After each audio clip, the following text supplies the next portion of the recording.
Nah, kebetulan beberapa hari yang lalu saya bincang diskusi dengan Habib Segaf bin Hasan Baharun dari Dalwa ya ikhwan. Kita bincang-bincang tentang dakwah dan strategi dakwah. Jadi yang paling kita khawatirkan bukan umat Islam yang sering ngaji, bukan. Jadi kalau umat Islam ini yang sering ngaji, yang sholat Jumat, yang hadir di majelis-majelis. Tapi yang sangat kita khawatirkan adalah umat Islam yang belum tersentuh dakwah dan jumlahnya banyak ya kawan. Jadi berdasarkan bukan sekedar jajak pendapat, tapi juga satu penelitian. Pada saat saya ada di penjara selama 1,5 tahun, begitu juga Habib Hanif mendampingi saya di sana. Kita diletakkan di blok narkoba. Itu boleh dikatakan hampir 95%. Semuanya mengaku belum pernah tersentuh dakwah. Bahkan pada saat saudara kita ajak mereka puasa di bulan Ramadan, apa mereka bilang? Ini anak-anak muda ini. Yang umurnya masih produktif, yang 20 tahun, 25 tahun, 27 tahun ya ikhwan. Apa mereka bilang? Habib, kami seumur hidup kami nggak pernah puasa.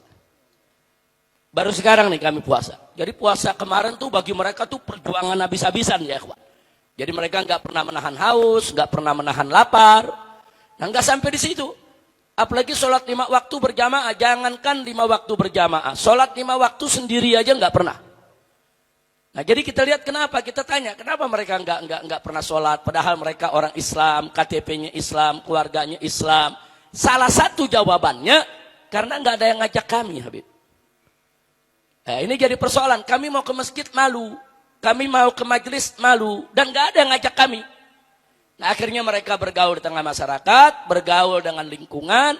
Akhirnya ada yang terkena narkoba, bahkan jadi kurir narkoba, ada yang jadi bandar narkoba, dan seterusnya, dan seterusnya. Nah, dari sini kita bisa mengambil pelajaran. Alangkah indahnya kalau kita-kita nih semua yang sudah tersentuh pengajian, mau sama-sama berdakwah, mengajak mereka ya kawan. Nah, jadi jangan dakwah itu hanya dijadikan beban di tulang punggung para habaib dan para kiai. Tapi dakwah itu harus menjadi tanggung jawab kita semua. Nah, Anda berdakwah itu enggak mesti Anda hafal Quran, Anda hafal hadis, enggak. Anda berdakwah itu enggak mesti Anda menjadi ulama dulu, ngerti agama, baru berdakwah, enggak.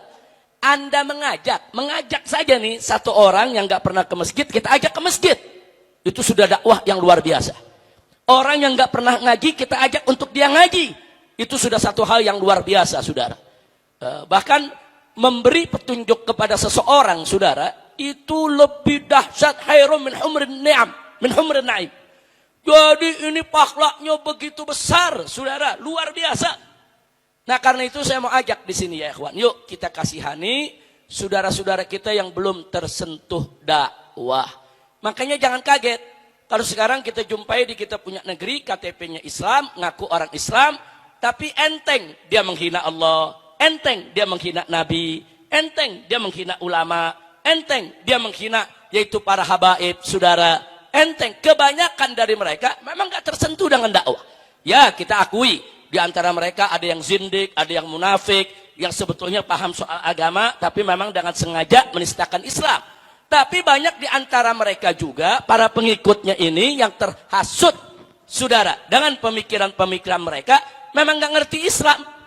Jadi bagi mereka kalau bergurau, bercanda tentang Allah itu biasa-biasa saja. Bagi mereka bergurau, bercanda tentang Nabi itu biasa-biasa saja.